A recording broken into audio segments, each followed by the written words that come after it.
Wala daw utang na loob si Miss Rochelle Pangilinan sa Itbulaga. Ayon yan sa mga content creator, mga vloggers na gumagawa ng fake news para lang sa views at engagement. Diba? At iba na mga netizen na hindi mo na nagpa-fact check kung totoo yan. Eh ano pala to? Eto, si Miss Rochelle Pangilinan, nakadamit pa nga na kung anong year siya nagsimula. At dahil dyan, ang sabi daw kasi nila, hindi daw nagpunta kahapon si Miss Rochelle Pangilinan sa 47 years celebration ng Itbulaga. At dahil yung ibang members ng Sex Bomb, eto nag-post, nandiyan sila Jopay, Sunshine, si Ira, di ba? Si Sandy at iba pang the rest members ng Sex Bomb ay nagpunta ho kahapon at nag-perform pa sila sa Itbulaga.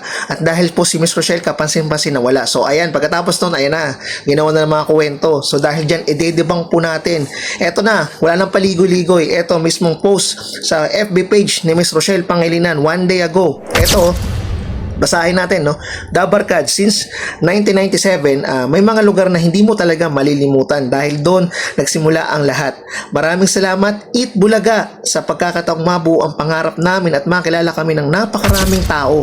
Habang buhay naming dadalin ang mga alaala, aral at pagmamahal na nagsimula sa pamilya ng Itbulaga.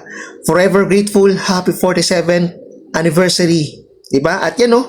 1997, naka-red na damit yan, yung suot pa ni Miss Rochelle Pangilinan. Makikita nyo pa, di ba? Di ba? Fake news yung iba. Di ba? At hindi na natin papakita yung mga pangalan niya kasi meron naman tayong hindi naman tayo sobrang ipapahiya pa natin sa social media at alam nyo na yun kung sino kayo, di ba?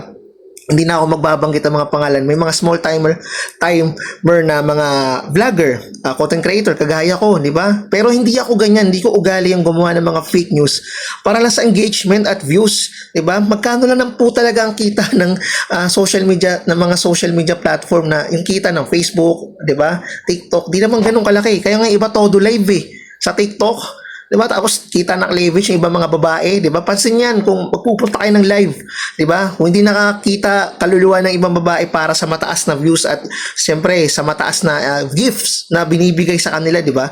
Nagmamakaawa pa sila, nagmamalimos pa para lang makakuha ng mga gifts na matataas. Galaxy Galaxy pa more. Kala nyo, di ko alam yung mga gawain ng mga ganyan, ha? Diba?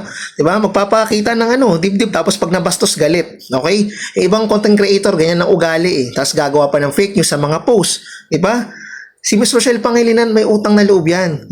Alam nyo ba bakit di siya makapunta talaga ng Itbulaga? Alam ng mga member ng Sex Bomb niya, ng mga kaibigan niya at ng TVJ at ng Itbulaga. Kasi nga engagement at may kontrata ho si Miss Rochelle Pangilinan sa GMA7. Artist siya dun di ba? Alam ko bawal siyang mag-crossover, di ba? Kung si Alden Richard nga, di ba?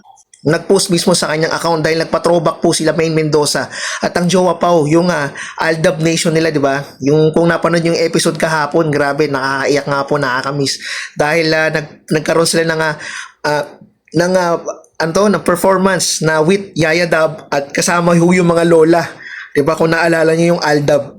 So yun lang, nakakamiss po talaga balikan yung mga history ng Itbulaga at 14,000 plus na sila episode, di ba? Ganun katindi, di ba? At malapit na ho sila mag-golden. Mag-50 na sila, 3 years na lang. So, longest running noontime show sila.